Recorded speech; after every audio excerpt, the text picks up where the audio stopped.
Estimados alumnos, vamos a dar a continuación un video explicativo de un nuevo tema, ya que esta semana los profesores de contabilidad tenemos unos seminarios del Colegio de Contadores Públicos. Entonces vamos a avanzar con esta parte y la próxima semana en videoconferencia podemos ver reforzamiento acerca del tema.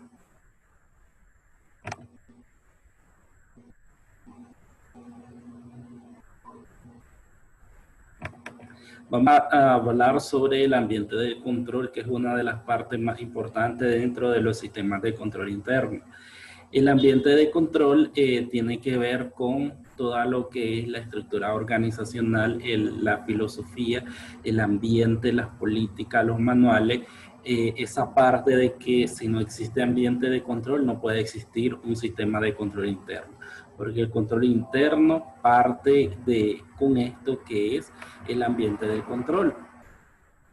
Dice que es el clima que se gesta o surge en la conciencia individual y grupal de los integrantes de una empresa, por la influencia de historia y cultura de la entidad y por las pautas dadas por la alta dirección en referencia a la integridad y los valores éticos.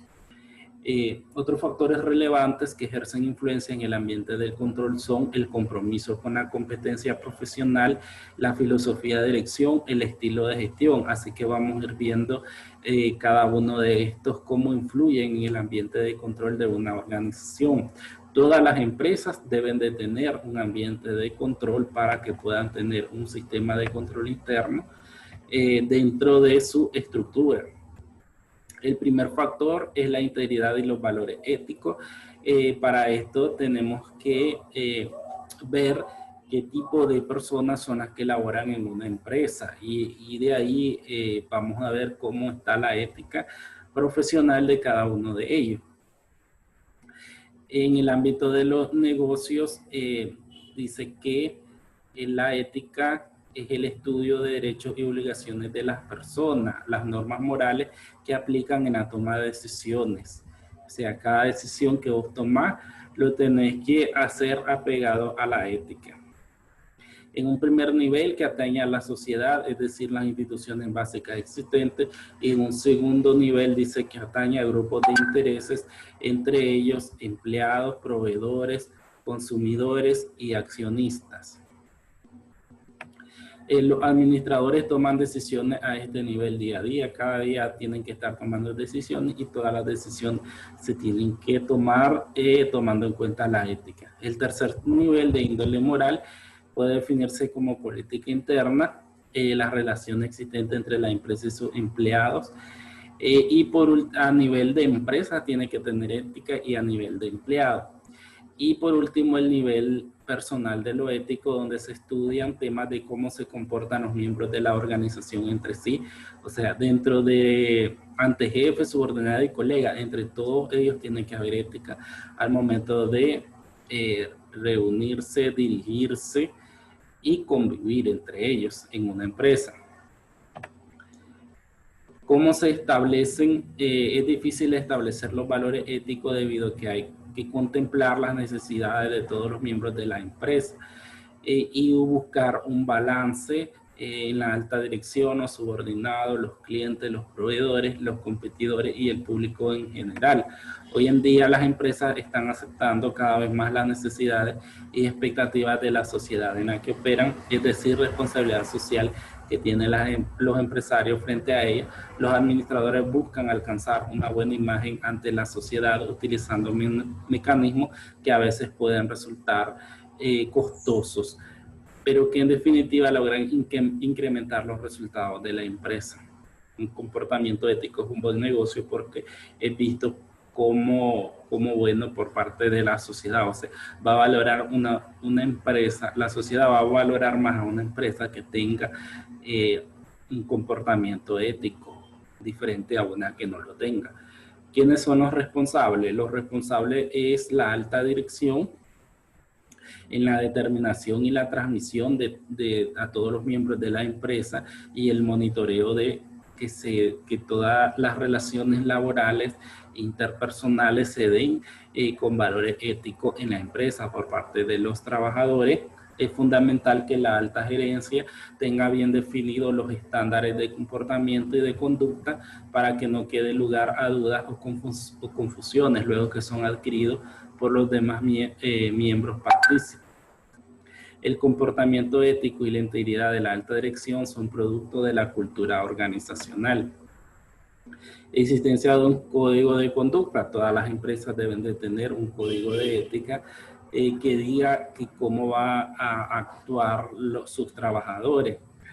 No es suficiente, un buen ejemplo no es suficiente, debe ser reforzado con la aplicación de un código o de conducta colectivo. Un buen ejemplo no es suficiente. Un código de conducta es un conjunto de reglas relativas al comportamiento moral o ético referente a las buenas costumbres, conflicto de interés y arreglos para burlar la competencia. El mismo puede ser comunicado verbalmente en reuniones periódicas con el personal, reuniones individuales o en el curso de las actividades diarias. Cuando no exista un código escrito de comportamiento, la cultura de la organización debe enfatizar la importancia de la integridad y el comportamiento ético. Es decir, debe demostrar mediante palabras y acciones sus compromisos, pero por lo general debe estar un documento donde se exprese todo lo que es el comportamiento de los trabajadores. El compromiso de competencia profesional. La competencia son las habilidades o los conocimientos específicos requeridos para desempeñar las tareas que definen el trabajo de cada individuo. El conocimiento depende de la inteligencia y el entrenamiento, mientras que las habilidades dependen de la experiencia. Le corresponde a la dirección definir los niveles de competencia para cada puesto de trabajo y cuáles son las habilidades y conocimientos que espera de quien ocupa dicho puesto. Entonces tienen que estar definidos los puestos dentro de una empresa y también definirse cuáles son las competencias, es decir, los grados de estudios requeridos para cada cargo, así como la experiencia y las habilidades.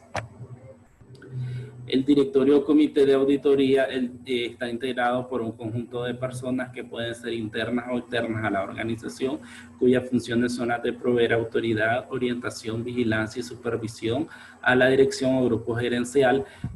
Por lo general, los comités de auditoría están constituidos por un auditor interno, por el gerente general, los gerentes de áreas, el auditor externo.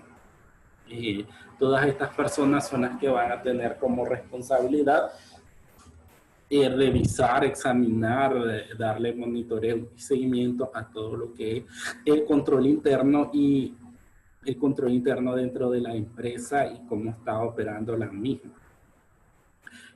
Los miembros del directorio, para ser eficaces, deben de cumplir con ciertas características como son objetivos, capaces e inquisitivos. Estas son las características que debe de tener una persona para formar parte del comité de auditoría. Y las características de su actuar, en definitiva, el comité de auditoría debe contar con características específicas para su conformación, así como también en su forma de actuar. Las habilidades son cuestionar todo aquello que llame su atención, presentar visiones alternativas frente a las diferentes situaciones, tener coraje para actuar frente al mal proceder y ser equilibrado con la administración. Estas habilidades o características en la forma de actuar que debe tener todo participante o miembro que quiera participar del comité de auditoría.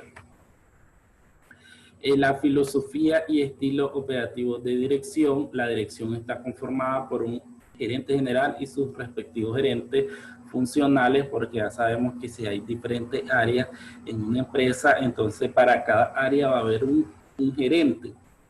La dirección es directamente responsable por todas las actividades de una empresa, incluyendo su sistema de control interno. Da forma a los valores, los principios y principales políticas operativas que constituyen la base del sistema de control interno. La dirección es quien fija los objetivos a nivel de empresa, toma acciones relativas a la estructura organizacional, contenido y comunicación de políticas clave y los tipos de sistemas de planificación e información que usará la organización.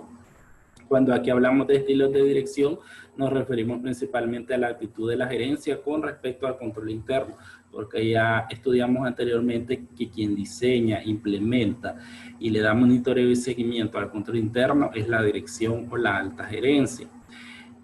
Los estilos operativos de dirección que existen pueden ser tres. Un estilo autocrático es cuando la dirección impone sus decisiones, da a sus subordinados órdenes claras y precisas con instrucciones detalladas sobre qué es lo que ha de hacerse y cómo, no dejando margen a las iniciativas de los subordinados. Está como segundo estilo el participativo, cuyo objetivo es esperar compromiso de la gente que participe en las metas y procedimientos. Y por tercer y último estilo está el de laissez-faire, cuya característica principal está en dejar que las cosas sigan su dirección natural. Es adaptativo a las circunstancias, solo se espera que cumpla los objetivos, trata de mantener un equilibrio. La filosofía y el estilo operativo de la dirección tiene un efecto omnipresente en toda la empresa y los indicadores son los siguientes. Un indicador asociado al estilo de dirección es la forma como la empresa es conducida. Una empresa puede ser dirigida de manera informal, o sea, controlando muy estrechamente las operaciones a través del contacto cara a cara con los gerentes clave.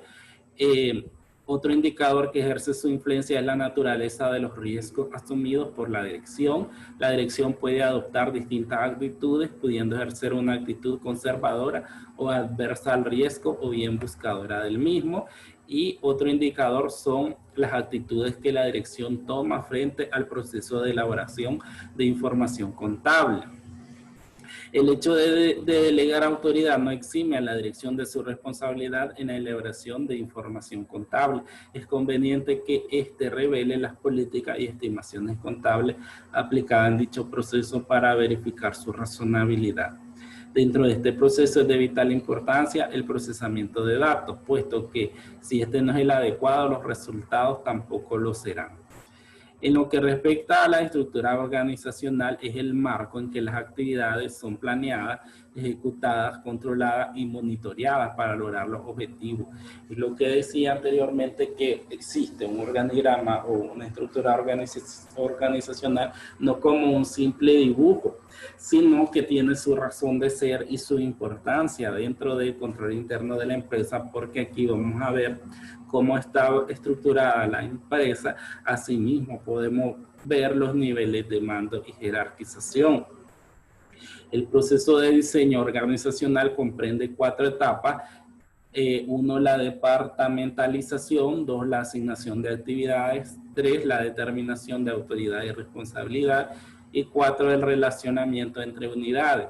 Al departamentalizar, están agrupando actividades de trabajo similares y conectadas lógicamente, o sea, combinamos de manera lógica y eficiente las actividades, por esto que un organigrama, por ejemplo, vemos a todos los gerentes de área en un mismo staff, un nivel de staff, gerente de producción, el gerente de finanzas, el gerente de crédito, etcétera, todos están a un nivel. ¿Por qué? Porque todo está agrupado sobre un cargo similar, por eso van al mismo nivel de mando.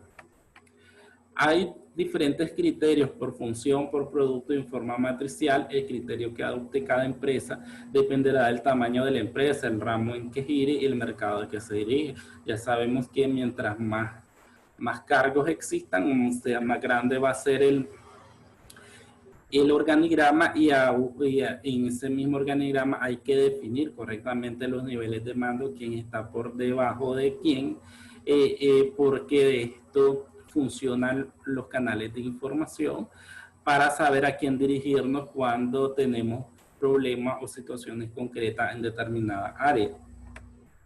Su determinación está asociada a los beneficios que reporta en cuanto al ahorro de costos, mejor utilización de recursos y mejorar los beneficios en general para la empresa, como puede ser obtener mejores resultados en la gestión. Una vez realizada la departamentalización, hay que asignarle actividades a esas unidades definidas. Estas actividades pueden clasificarse en 2 tipos. Las cadenas de valor, Por ejemplo, recepción, producción, entrega, mercadeo, venta, servicio, un respaldo, administración, recursos humanos, desarrollo de tecnología. En esta asignación de actividades se deben dejar claramente definida el nivel de responsabilidad y la autoridad. La asignación de autoridad y responsabilidad. La autoridad es el elemento que da cohesión a la estructura organizacional. Tiene como base el cargo que ocupa quien ejerce la autoridad y por ello es impersonal y es conferida por la organización. Dentro de este factor se analiza la asignación de autoridad y responsabilidad para actividades operativas y establecimiento de relacionamiento para la elevación de informes. Se hace hincapié en el grado en que los individuos y equipos son alentados a usar su iniciativa para encarar asuntos y resolver problemas, así como los límites de su autoridad. También incluye políticas que describen las prácticas apropiadas de negocio, conocimiento y experiencia del personal clave y los recursos proporcionados para cumplir sus cometidos. Políticas y prácticas de recursos humanos. De todos los factores del ambiente de control se da énfasis en el estudio de las políticas y prácticas de recursos humanos por considerar que los recursos humanos son los activos más importantes que tiene una empresa y su efectiva gerencia es la clave del éxito.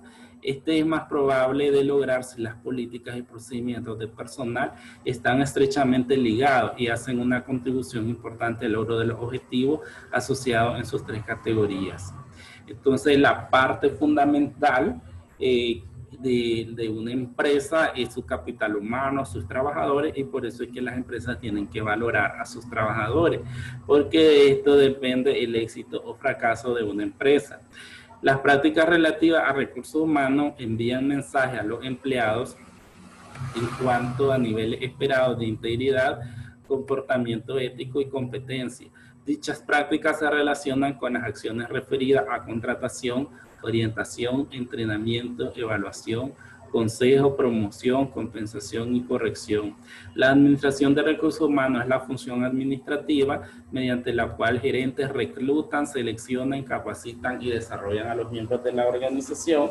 Entra en juego la administración de recursos humanos porque ya sabemos que recursos humanos es quien va a reclutar a nuevos trabajadores, entonces que tiene que saber elegir a los candidatos, porque antes hablábamos de competencia profesional, entonces, y de cargos definidos, o sea, la empresa ya tiene una estructura organizacional, donde está estructurado todos los cargos que tienen que existir. Cada cargo tiene que tener sus debidas competencias, o sea, cuáles son los requerimientos de cada cargo. Recursos humanos es quien vela por que los candidatos cumplan con los requisitos que tiene cada cargo. Y entonces recursos humanos es la que va a captar o reclutar ese personal que cumpla con los requisitos para que sea un trabajador funcional. Además, tiene que ver la parte ética de los candidatos para cumplir con estos requisitos y una vez contratado el trabajador, se le indique cuáles son sus funciones, cuáles son sus responsabilidades y asimismo se le dé a leer el código de ética de la empresa. La administración de recursos humanos es una función de staff. Los gerentes de recursos humanos asesoran a los gerentes de línea de toda la organización. El proceso de la administración de recursos humanos es un procedimiento permanente que pretende mantener a la organización provista del personal indicado en los puestos convenientes cuando esto se necesita. La administración de recursos humanos dice que va a ser la que está en el proceso de planificación de los recursos humanos, el reclutamiento y la selección, capacitación y desarrollo, orientación, porque siempre al trabajador se les tiene que estar capacitando. Eso también va a determinar el éxito del desempeño de los trabajadores. evaluación de ascensos, transferencias, desempeño, descenso y despido. Entonces también tiene que ver con la parte de evaluar a los trabajadores y cómo se están comportando en sus trabajos. En el caso de ascenso, que es una parte importante porque el trabajador se siente valorado por esa empresa. Transferencias, desempeño, también la parte de despido. Toda esta parte de manejo de personal, que decimos que el personal es la parte más importante o medular de una empresa, le corresponde a recursos humanos tratar todo lo que tiene que ver con el personal, y va a ser la encargada de reclutar a esas personas eh, idóneas o necesarias para ejercer los cargos de forma eficaz y eficiente y cumplir con los objetivos de la empresa. Entonces estamos viendo la parte de ambiente de control que tiene que ver con toda la parte de integridad, valores éticos, fijación de responsabilidad, con cargos, con la estructura organizacional y con la parte de recursos humanos, que son muy importantes dentro de una empresa. Toda empresa debe tener un ambiente de control para poder tener un manual de control interno. Si la empresa no tiene ambiente de control, entonces quiere decir que en esa empresa pueden haber situaciones que no van de acuerdo con los lineamientos que tiene que tener una empresa, y por lo tanto no existe un manual o un sistema de control interno. Que cuando se llegue la firma de auditores en empresas que no tienen control interno, entonces ya sabemos que pueden haber muchos indicios de errores y fraude en esa empresa, y hay que ponerle mayor atención a toda la información financiera. Y por el contrario, si llegamos a un cliente a auditarlo y este cliente tiene definido un buen ambiente de control y un sistema de control interno fuerte, entonces deducimos que caben posibilidades de menos errores y se nos va a hacer más fácil nuestro trabajo de auditor. Todo esto en relación al ambiente de control.